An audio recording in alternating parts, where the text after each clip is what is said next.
Bumper जीत, tension में पाकिस्तान। बिहार के नतीजे आए। बिहार के नतीजे की बात न सिर्फ बिहार में बल्कि पूरे हिंदुस्तान में हो रही है, बल्कि पड़ोसी मुल्क पाकिस्तान में भी हो रही है। वो तस्वीरें आपको दिखाऊं और पाकिस्तान में क्या बात हो रही है उससे पहले एक और तस्वीर देखिए। नीतीश कुमार आज पहुंचे गांधी मैदान जहां शपथ हो रही है, उसकी तैयारियां देखने, तैयारियों का जायजा लेने। देखिए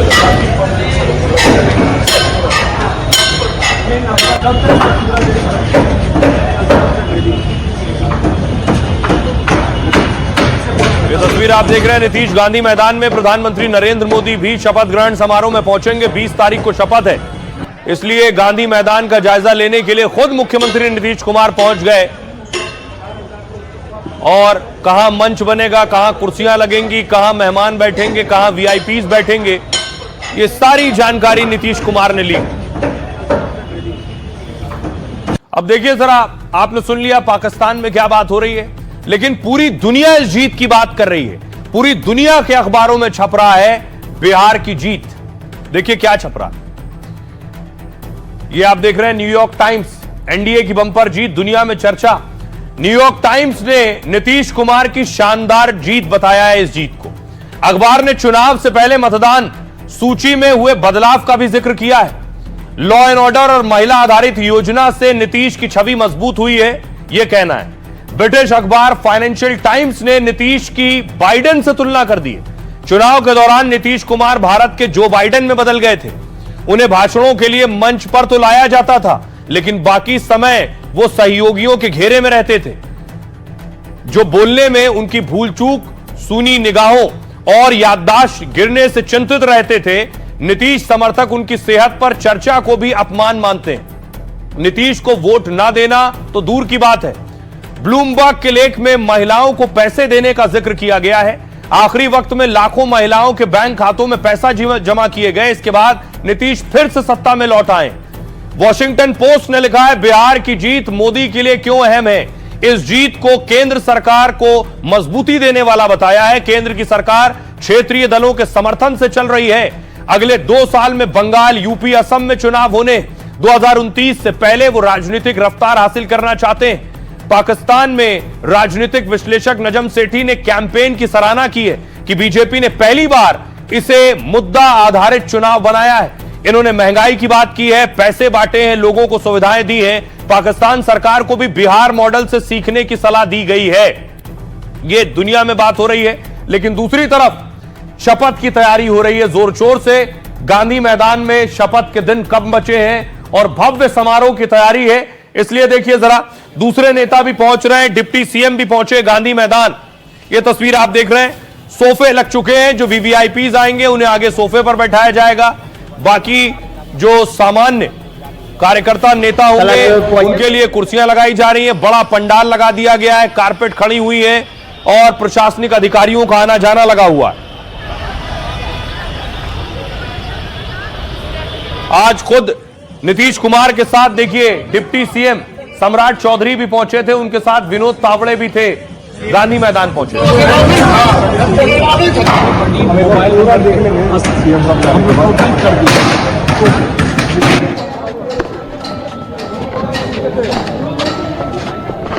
और इन तैयारियों के बीच एक अच्छी तस्वीर आई है, और वो अच्छी तस्वीर है नीतीश कुमार की उनके सुपुत्र निशांत के साथ।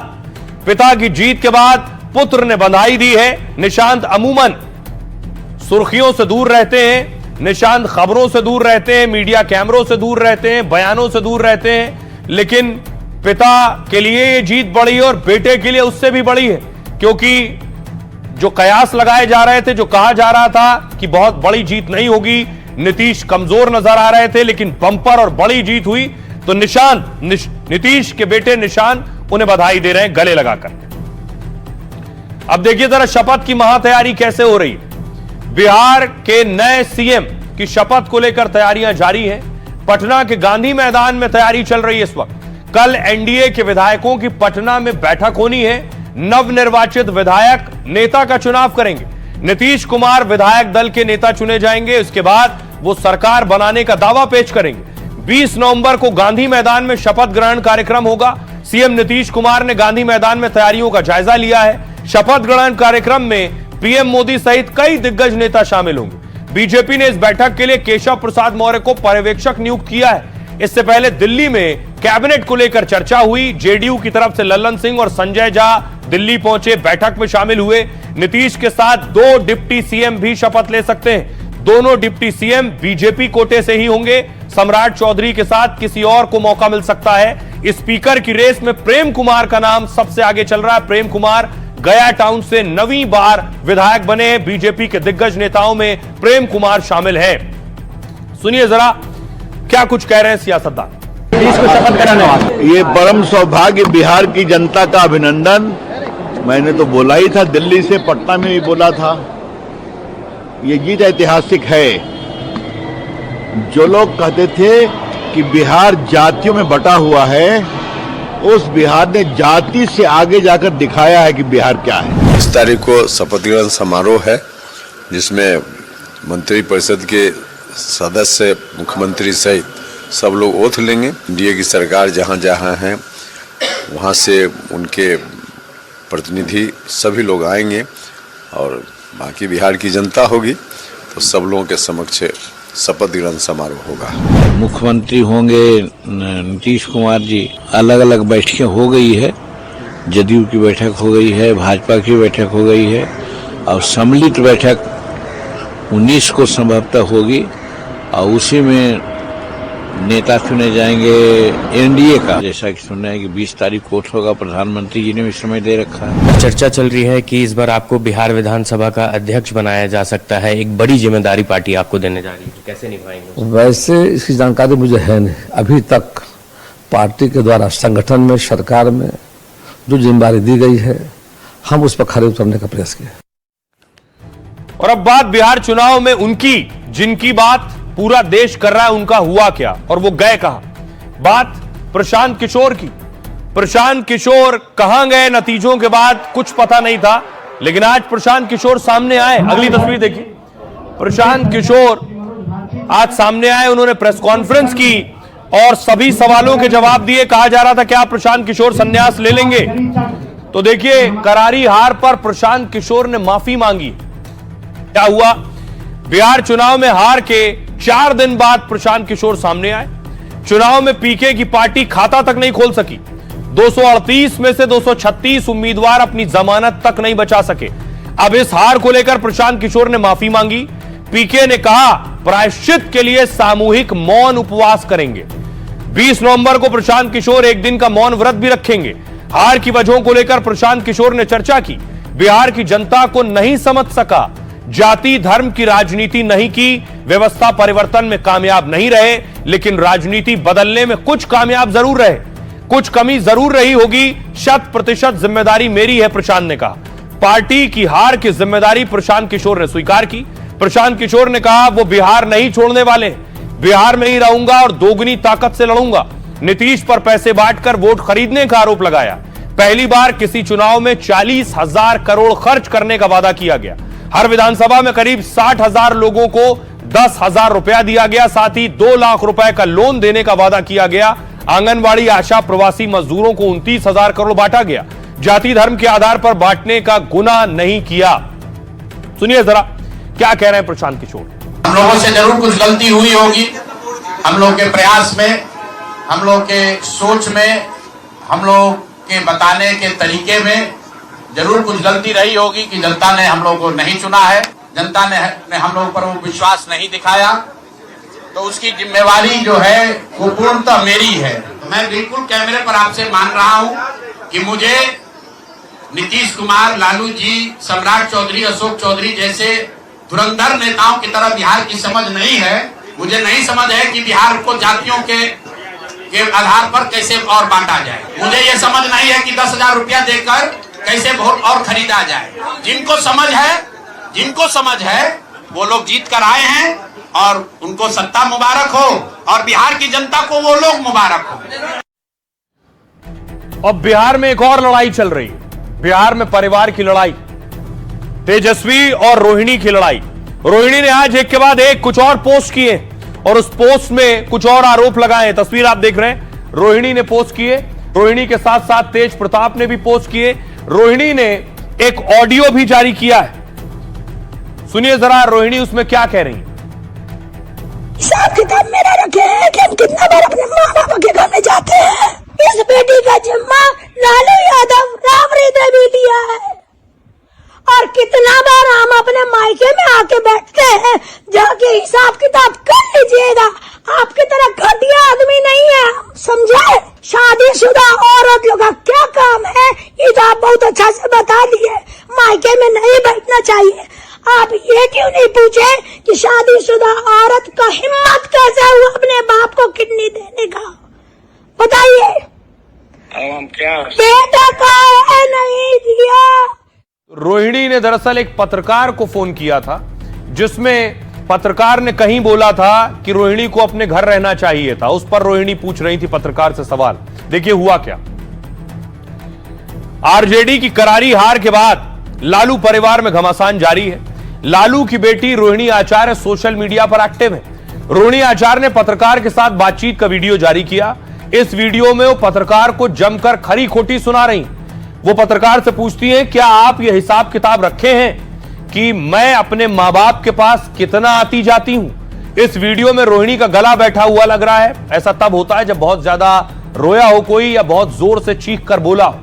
वो भर्राई हुई आवाज में अपनी बात कह रही। रोहिणी ने पत्रकार से पूछा, आपने ये बता दिया कि शादीशुदा औरतों का क्या काम है। आपकी हिम्मत ये पूछने की क्यों नहीं हुई कि शादीशुदा औरत की हिम्मत कैसे अपने बाप को किडनी देने की, बेटे ने किडनी क्यों नहीं दी, ये रोहिणी आचार्य आपसे पूछ रही है। इस पर पत्रकार ने कहा आप क्रोध में हैं। इस पर रोहिणी ने कहा वो क्रोध में नहीं है, सवाल पूछ रही है। अब देखिए तेज प्रताप ने कहा, रोहिणी के बड़े भाई तेज प्रताप ने भी इस मामले पर बयान दिया। तेज प्रताप पहले दिन से ही रोहिणी आचार्य के समर्थन में। तेज प्रताप ने पीएम मोदी, गृह मंत्री अमित शाह और बिहार सरकार से अपील की है कि लालू प्रसाद और राबड़ी देवी के मानसिक उत्पीड़न की आशंका जताई। तेज प्रताप ने इस मामले की गंभीरता से जांच कराने की मांग की है।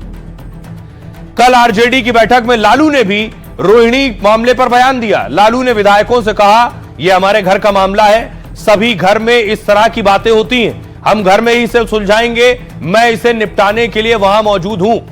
तेजस्वी ने कहा, आरजेडी बैठक में तेजस्वी ने भी इशारों में रोहिणी का जिक्र किया। उन पर किसी का टिकट काटने का दबाव डाला गया था। यानी तेजस्वी कह रहे थे कि क्या रोहिणी ने किसी का टिकट काटने का दबाव डाला था, लेकिन उन्होंने ऐसा करने से इनकार कर दिया। तेजस्वी ने मौजूद पार्टी विधायकों से पूछा, मैं क्या करूं, पार्टी देखूं या फिर परिवार। सुनिए अब इस पर सियासतदान क्या कह रहे हैं। लालू यादव की आरजेडी पार्टी नहीं थी, प्राइवेट लिमिटेड कंपनी थी।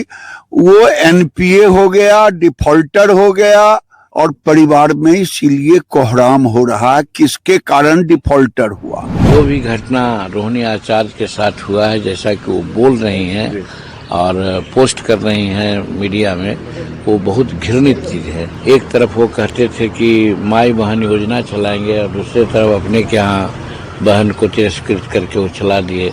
तो बिहार की जनता ने अच्छा किया, पहले ही समझ लिया था कि नीतीश कुमार जी, तेजस्वी जी बोलते हैं कुछ और करेंगे कुछ, इसलिए उनको लोग नकार दिया। और इस बीच बड़ी खबर आ रही है, आपको बता दें दिल्ली धमाकों से जुड़ी। अल फलाह यूनिवर्सिटी के संस्थापक को गिरफ्तार कर लिया गया है। ईडी ने जावेद सिद्दीकी को गिरफ्तार किया है। मनी लॉन्ड्रिंग के मामले में गिरफ्तारी हुई है। दिल्ली धमाके के बाद टेरर फंडिंग को लेकर जांच हो रही है। तस्वीर आप देख रहे हैं अल फलाह यूनिवर्सिटी के संस्थापक की, जावेद सिद्दीकी इनका नाम है। ईडी ने आज अल फलाह यूनिवर्सिटी के कई ठिकानों पर भी छापेमारी की। इस दौरान ईडी ने 48 लाख रुपए नगद, कई डिजिटल डिवाइस और अहम दस्तावेज जब्त किए। ईडी की जांच में यह भी पता चला है कि बड़े पैमाने पर फंड की हेराफेरी हुई और ट्रस्ट में आने वाला पैसा परिवार की कंपनियों में ट्रांसफर किया गया है। आइए खबरों में आगे बढ़ते हैं। आज की एक और बड़ी खबर है, मुख्तार के बेटे की शादी और वीआईपी मेहमान पहुंचे उसमें। तस्वीर में आपको दिखाऊं, मुख्तार की ये परिवार है। ये बड़ा बेटा उमर जो जेल में था और ये छोटा बेटा ये अब्बास है और ये उमर है। अब्बास जेल में था और उमर भी जेल में था। अब मैं आपको दिखाऊं शादी की तस्वीरें। अगली तस्वीर देखिए जरा, ये है शादी की तस्वीरें जिसमें अब्बास अंसारी, उमर अंसारी नजर आ रहे हैं, मुख्तार के सुपुत्र।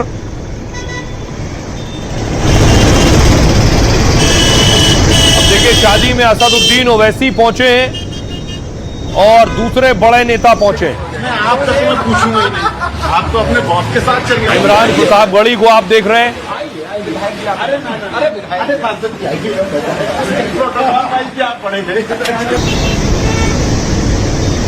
अगली तस्वीर आपको दिखाऊं, ये एक और तस्वीर है कि असदुद्दीन ओवैसी की तस्वीर आप देख रहे हैं उमर के साथ।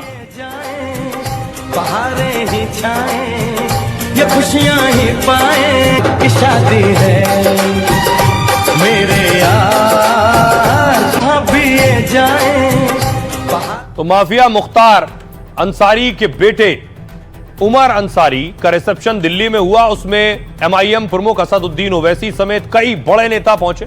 कांग्रेस और समाजवादी पार्टी के कई सांसदों ने भी इसमें शिरकत की। रिसेप्शन में आए मेहमानों का स्वागत अफजाल अंसारी ने किया। अफजाल अंसारी मुख्तार के भाई और गाजीपुर से सपा के सांसद हैं। रिसेप्शन में बिहार के बाहुबली शहाबुद्दीन के बेटे ओसामा भी मौजूद थे। उमर का निकाह 15 नवंबर को दिल्ली के अशोक लॉन में हुआ था। निकाह में उमर पत्नी को पिता की फोटो दिखाकर भावुक भी हुए। वो तस्वीर भी सामने आई जिसमें मुख्तार की फोटो वो अपनी पत्नी को दिखा रहे हैं। फरार होने की वजह से उमर की मां अफशा शामिल नहीं हो पाई। उमर अंसारी के निकाह के आयोजन को बेहद निजी रखा गया था। यहां तक कि मेहमानों को भी शादी की बात बताने से मना किया गया था। जब तस्वीरें सोशल मीडिया पर आई तो निकाह की बात सामने आई। उमर मां के फर्जी साइन केस में 30 अक्टूबर को जेल से रिहा हुए थे। 3 अगस्त को उमर अंसारी को लखनऊ से गिरफ्तार किया गया था। बाद में इलाहाबाद हाईकोर्ट ने उमर अंसारी को जमानत दे दी। अब देखिए जरा उमर की इस शादी के कार्यक्रम में कौन कौन से सियासतदान पहुंचे थे। यह है मुख्तार के बेटे की शादी और मेहमानों में पूर्व उपराष्ट्रपति हामिद अंसारी, पूर्व केंद्रीय मंत्री और वकील कपिल सिब्बल, असदुद्दीन ओवैसी पहुंचे थे। इसके अलावा कांग्रेस के सांसद इमरान मसूद, सांसद कांग्रेस के इमरान प्रतापगढ़ी और समाजवादी पार्टी की सांसद इकरा हसन पहुंची थी। साथ ही संभल के सांसद बर्क पहुंचे थे। अगली तस्वीर आप देख रहे हैं, प्रिया सरोज सांसद समाजवादी पार्टी की, वो पहुंची। एसपी के सांसद धर्मेंद्र यादव पहुंचे थे और ओसामा शहाब जो कि आरजेडी के विधायक हैं, सीवान से चुने गए, वो पहुंचे थे। ये लोग पहुंचे थे शादी में।